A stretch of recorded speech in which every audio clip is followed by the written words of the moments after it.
નમસ્કાર ખેડૂત મિત્રો, જય કિસાન, જય ભારત. ખેડૂત મિત્રો, આપણે કપાસનું ઉત્પાદન અને કપાસનું બજાર, એની વ્યવસ્થા, એની આંટીઘૂંટીઓ, એના પર એક વિડીયોમાં ચર્ચા કરી હતી. આજે આપણે બાકીના ઉત્પાદનો જે છે આપણા ખેતીના, એના રાષ્ટ્રીય આંકડા ઉપર એવી જ રીતે ચર્ચા કરશું. આ જે આંકડા અહીંયા આપણી પાસે ઉપલબ્ધ હોય છે, આ આંકડા સરકારી આંકડાઓ હોય છે, એટલું આપણે દરેકે યાદ રાખવાનું છે. અને સરકારનો જે કોઈ આંકડો હોય છે એ આંકડો ક્યારેય વિશ્વસનીય નથી હોતો. સરકારના આંકડાઓ જે કાંઈ બતાવે એના કરતા વધારે છુપાવવાનો પ્રયાસ કરતા હોય છે. અને એટલા માટે આંકડાકીય માહિતીની બાબતમાં સરકારના આંકડાની સાથે સાથે ક્યાં કેવું વધઘટ હશે એ આપણે આપણી રીતે વિચારવાનું હોય છે. ખાસ કરીને આપણી ખેતીવાડીની જે જણસો છે, આપણી જે પેદાશ છે, એના સરકાર પાસે જે આંકડા હોય છે એ આંકડા માર્કેટમાં ફરેલી જે વસ્તુ છે એના ઉપર જ હોય છે. એક વ્યક્તિએ બીજી વ્યક્તિને, માનો કે કોઈએ બાજરી પકવી ગામમાં આપી, કોઈને 100 મણ આપી, 50 મણ આપી કે 500 મણ આપી, તો એનો આંકડો સરકાર પાસે નથી હોતો. એવી જ રીતે આપણી દરેક પેદાશમાં હોય છે. એટલે આ જે આંકડા અહીંથી આપણે રજૂ કરીએ છીએ એ આંકડા કરતા આપણે વધારે પાક પેદા કરીએ છીએ. હવે આપણું રાષ્ટ્રીય ઉત્પાદન આંકડાના હિસાબથી સરકારના દફતરે જે છે એ પણ બહુ વિશાળ છે. એટલું બધું વિશાળ કે આપણને પણ, ખેડૂત તરીકે પણ આપણને આશ્ચર્ય થાય કે ખરેખર આપણે આટલો બધો માલ પેદા કરીએ છીએ, કેટલો આપણે પરિશ્રમ કરતા હશું, એને માટે આપણે કેટલા સાધનો લગાડ્યા છે, એને માટે આપણે કેટલા નાણાં લગાડ્યા છે. અને ઋતુઓ સાથે, કુદરત સાથે અને બાકીની કોઈ પણ જે કાંઈ તકલીફો છે આપણી, એની સાથે આપણે કેટલી બાથ ભીડી છે, ત્યારે આપણે આટલું ઉત્પાદન સિદ્ધ કરી શક્યા છું. આપણે ત્યાં મુખ્ય ઉત્પાદનો જે છે એમાં અનાજને આપણે લઈએ તો અનાજમાં ચોખા સૌથી વધારે ખવાતો ખોરાક છે અને સૌથી વધારે ઉત્પન્ન થતો પણ પાક આપણો ભારતમાં ચોખા છે. ચોખા મિત્રો, આપણા ભારતના ખેડૂતો તમામ જાતના જે ચોખા છે, જુદા જુદા બાસમતીથી શરૂ કરી અને કોલમ સુધી આપણે જઈએ, જીરાસર હોય, બાસમતી હોય, કોલમ હોય, આ બધા ચોખાઓનું સમગ્ર ઉત્પાદન 13 કરોડ ટન એક વર્ષનું છે. આ આંકડા 2022ના છે. 13 કરોડ ટન ચોખા ભારતનો ખેડૂત પકવી અને માર્કેટમાં મૂકે છે અને લોકો સુધી પહોંચે છે. બીજા ક્રમે છે ઘઉં. ઘઉંનું ઉત્પાદન આપણે કેટલું કરીએ છીએ ભારતના ખેડૂતો? તો 2022ના આંકડા પ્રમાણે 11 કરોડ ટન આપણું ઘઉંનું ઉત્પાદન છે. ત્યારબાદ જુવાર અને બાજરી, શ્રી અન્ન તરીકે એને પ્રોજેક્ટ કરવાનો અત્યારે સરકાર પ્રયાસ કરી રહી છે અને એના કારણે આપણને એનો થોડો ભાવ પણ સ્થિરતાપૂર્વક મળતો શરૂ થયો છે 1-2 વર્ષથી. તો આનો જે જથ્થો છે આપણો ઉત્પાદનનો, એનો આંકડો છે 6 કરોડ ટન. જુવાર અને બાજરી આપણા દેશના ખેડૂતો 6 કરોડ ટન માલ પકવે છે, બજારમાં નાખે છે. ત્યારબાદ મકાઈ 4 કરોડ ટન.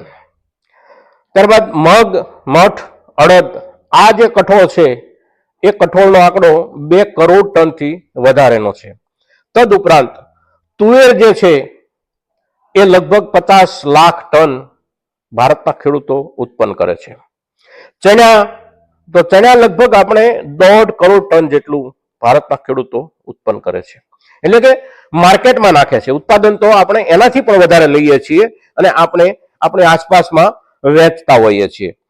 હવે આ જે બધા અનાજ છે, કઠોળ છે, એની સાથોસાથ તેલીબિયાનો જે પાક છે જુદો જુદો, એમાં મગફળી, સોયાબીન એને બાદ કરતા તલ હોય, પછી સૂર્યમુખી હોય, આ જે તેલીબિયાં છે જેની અંદર આપણો કપાસિયો પણ સમાવિષ્ટ છે, આ તેલીબિયાં લગભગ 4 કરોડ ટન જેટલા ભારતના ખેડૂતો બજારમાં મૂકે છે. તદુપરાંત મગફળી 1 crore ton, soybean 1.5 crore ton, સરસવ 1.5 કરોડ ટન. સરસવ એટલે કે જેને આપણે રાયડો પણ બોલતા હોઈએ છીએ. વાસ્તવમાં રાયડામાં અને સરસવમાં કાંઈ બહુ ખાસ તફાવત હોતો નથી. શેરડી આપણે કેટલી પકવીએ છીએ? બહુ મોટો આંકડો છે શેરડીનો. શેરડી જે કારખાનામાં જાય છે એ જ શેરડીનો આંકડો 50 કરોડ ટન છે. દુનિયામાં બીજા નંબરે શેરડીનું ઉત્પાદન પણ આપણું જ છે. અનાજમાં તો આપણે સૌથી આગળ છીએ, દૂધમાં પણ સમગ્ર દુનિયામાં સૌથી મોટું ઉત્પાદન આપણું છે. કઠોળ હોય, તેલીબિયાં હોય, એમાં પણ મોટા ભાગે આપણે બધા જ પાકમાં, બધો જ પાક જો આપણો ગણતરીમાં લેવામાં આવે તો સમગ્ર વિશ્વમાં આપણે પ્રથમ ક્રમે જ છીએ. એની સાથોસાથ આપણી જરૂરિયાતમાં પણ આપણે દુનિયામાં બીજા ક્રમે છીએ. પહેલા ક્રમે ચાઇના છે અને બીજા ક્રમે આપણે છીએ. પણ ચાઇનામાં અને આપણામાં જે ફરક છે, જે તફાવત છે એ છે કે ચાઇનામાં મોટા ભાગના લોકો માંસાહારી છે અને મોટા ભાગના લોકો માંસાહારી હોવાના કારણે એમની અનાજ, કઠોળ આવી બધી કેટલીક ચીજ વસ્તુઓની જરૂરિયાત આપણા કરતા ઓછી હોય છે. વસ્તી વધારે હોવા છતાં પણ આપણા કરતા એની જરૂરિયાત ઓછી હોય છે. આપણે ત્યાં મહત્તમ શાકાહારી ખોરાકની વ્યવસ્થા છે આપણી, એટલે આપણે એના કરતા આ ચીજ વસ્તુઓ વધારે વાપરીએ છીએ. કપાસની આપણે આખા વિડીયો દરમિયાન વાત કરી છે કે કપાસનું જે ઉત્પાદન છે આપણું એ લગભગ 4 કરોડ ગાંસડીની આસપાસ છે. કરોડ ગાંસડી રૂ. હવે રૂ જે છે એ મેળવવા માટે, એક ગાંસડી રૂ મેળવવા માટે કેટલો કપાસ વપરાય છે એની આપણે એ વિડીયોમાં વિસ્તૃત ચર્ચા કરી છે, એટલે અહીંયા એના વિશે વિશેષ ચર્ચા કરવાની જરૂર નથી એવું હું માનું છું. હવે આ જે આખો આંકડો છે આપણો, એ આંકડા સિવાય જુદા જુદા મસાલાઓ, જુદી જુદી ઔષધિઓ, એનું જે ઉત્પાદન છે એ પણ આપણું ખૂબ મોટા પાયે છે. અને મસાલાનું જે ઉત્પાદન છે આપણું, એ ઉત્પાદન એવા પ્રકારનું છે કે કેટલાક મસાલાઓ તો માત્ર ને માત્ર આપણે ભારતમાં જ પાકે છે, બાકી દુનિયાના કોઈ પણ ભૂભાગમાં આ પ્રકારના મસાલાઓની પેદા નથી થતી. આપણે ત્યાં આ બધા મસાલાઓ પાકે છે અને એ મસાલાઓ આપણા દેશના ખેડૂતો પકવે છે.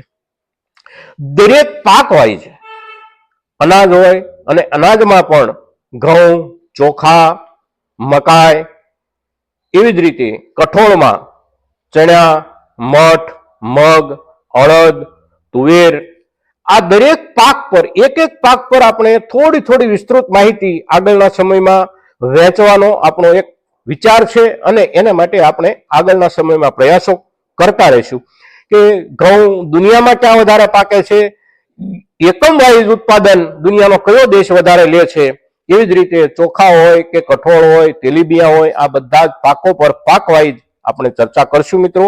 તો આગળના સમયમાં પણ આ ચર્ચામાં આપણે સૌ જોડાયેલા રહીએ અને ઉત્પાદન વિશે જે માહિતી આ વિડીયોમાં આપણે વહેંચી છે, આ માહિતી આપણા મહત્તમ ખેડૂતો સુધી પહોંચે એવા આપ સૌના તરફથી પ્રયાસો થાય એવી અપેક્ષા આપની પાસેથી. જય કિસાન, જય ભારત.